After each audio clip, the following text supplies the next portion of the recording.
மனோஜ் வந்து ஒரு வழியாக பிஸ்னஸ்ஸு டெக்னிக்கை யூஸ் பண்ணி ஒருத்தவங்க வந்து இப்போ பொருள் கேட்டவங்கக்கிட்ட எல்லாத்தையும் சேல்ஸ் பண்ணி அனுப்பிவிட்டாரு. அனுப்பிவிட்டதுக்கப்புறம் அவங்களும் கேஷ் எல்லாம் கொடுத்துட்டு பேக் பண்ணி போயிட்டாங்க. பிறகு நம்ம ரோகிணிக்கு கால் பண்ணி, நான் அந்த மாதிரி பிஸ்னஸ் டேலண்ட்டில் நான் யூஸ் பண்ணி நல்லா சேல்ஸ் பண்ணிட்டேன், 4,00,000 காசும் வாங்கிட்டேன் அப்படின்னு சொல்கிறாங்க. சொல்லி பேசிக்கிட்டு இருக்கும் போலேயேவா மனோஜ் கடைக்கு ஒரு ஒரு எல்லோரும் கார்லேருந்து இறங்குறாங்க. ஒரு 3 பேர் இறங்கினோடனே மனோஜ் வந்து, இருப்பா இந்த வந்து கடைக்கு கஸ்டமர் வந்திருக்காங்க, நான் அப்புறம் கால் பண்ணுறேன் அப்படி சொல்லிட்டு ரோகிணியை காலை கட் பண்ணிவிட்டு கஸ்டமரை அட்டன் பண்ண போகிறேன்னு சொல்லிட்டு போகிறாங்க. போனால் மனோஜ் வந்த உடனேவும், என்ன சார் என்ன வேணும் அப்படின்னு சொல்லி கேட்குறாங்க. கேட்டோடனே, இல்லை இப்போ வந்து பொருள் யாரும் வாங்கிட்டு போனாங்களா அப்படின்னு. ஆமாங்க சார் வாங்கிட்டு போனாங்க அப்படின்னு சொல்கிறாங்க.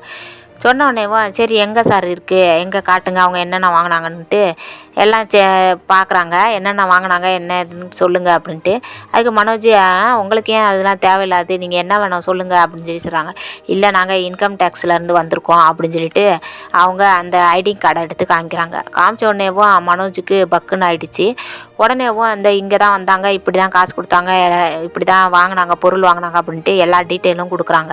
கொடுத்த உடனே அவங்க செக் பண்ணி பார்த்துட்டு, இல்லை அவங்க வந்து போலியாக அவங்கக்கிட்ட ஏமாற்றி வாங்கிட்டு போயிருக்கிறாங்க அப்படி சொல்கிறாங்க. சொன்ன உடனே இருங்க நாங்கள் போலீஸுக்கு கால் பண்ணுறோன்னு சொல்லிட்டு அவங்களேவும் அந்த இன்கம் டேக்ஸ்காரங்களேவும் கால் பண்ணி போலீஸ் கணக்கட்டாக ஒரு 4 பேரை வர வச்சுறாங்க.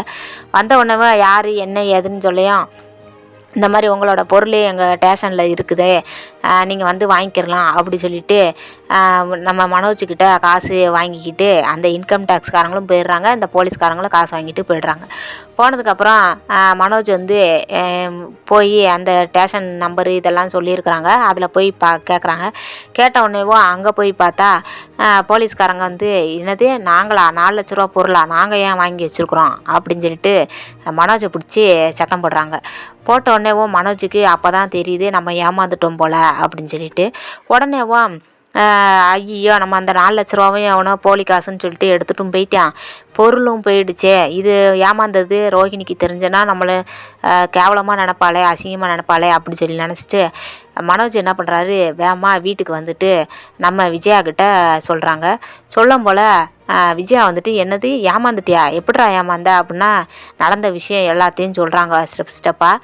சொல்லிக்கிட்டு இருக்கும் போலேவா விஜயாவுக்கு கோவம் வந்துடுது. கோவம் வந்துட்டு, அம்மா ப்ளீஸ்மா உங்கள் நகை இருந்தால் கொடுங்க, நான் வந்து பொருள் வாங்கி போட்டுடுறேன், இல்லைனா ரோகிணிக்கு வந்துட்டு அந்த காசு உண்டான காசுனாலும் நான் அவகிட்ட காமிக்கணும், இல்லைனா என்னை ரொம்ப தப்பாக நினப்பா, அசிங்கமாகிடுமா, உங்ககிட்ட இருந்த நகையை கொடுங்க அப்படின்னு சொல்லிட்டு மனோஜ் கேட்குறாங்க. விஜயாவுக்கு கோவம் பயங்கரமாக வருது. நீ எப்படியாவது முன்னேறுவேன்னு பார்த்தா ஏன் தான் இப்படி பண்ணி தொலைறியோ தெரியலையே அப்படின்னு சொல்லிட்டு மனோஜை பிடிச்சி அடின்னு அடிச்சுட்டு, அதுக்கப்புறம் இரு வர்றேன், நீ போ, இப்போ வேண்டாம் நான் அப்புறமா தர்றேன் அப்படி சொல்லிட்டு மனோஜை அனுப்பி விட்டுறாங்க. அனுப்பி விட்ட உடனே கொஞ்ச நேரம் கழித்து விஜயா வந்து நம்ம பார்வதி கிட்ட போய் பேசுகிறாங்க. பார்வதி கால் பண்ணுறாங்க. பார்வதி ஃபோனை எடுக்கலை. உடனேவும் விஜயா வந்துட்டு, நகையெல்லாம் நம்மக்கிட்ட இல்லை, சரிப்பா இருக்கட்டும் பரவாயில்ல, மீனாவோட நகை சும்மா தானே இருக்குது, அதை எடுத்து நம்ம கொடுத்துடலாம் அப்படி சொல்லிட்டு மீனாவுடைய நகையெல்லாம் எடுத்து வச்சுக்கிட்டு இருக்கிறாங்க. வச்சுட்டு கபோர்டை பூட்டாமல் கிளம்புறாங்க. அப்போ போல் அண்ணாமலை வந்துடுறாங்க. வந்த உடனேவும், என்ன விஜயா என்னத்தையும் மறைச்சி எடுத்துகிட்டு போகிற அப்படிங்க, இல்லை மனோஜுக்கு அப்படி இப்படின்னு சொல்லிட்டு மழுப்பிக்கிட்டே இருக்கிறாங்க. உடனேவும் கபோர்டை மூடிட்டு போ அப்படின்னு சொல்கிறாங்க. உடனே விஜயா வந்து கபோர்டை மூடிட்டு வெளில கிளம்பி போயிடுறாங்க. அந்த நகையை கொண்டு போய் மனோஜுக்கிட்ட கொடுத்துட்றாங்க. கொடுத்ததுக்கப்புறம் மனோஜ் வந்து அதை எடுத்துகிட்டு போகிறாருன்னு கடைக்கு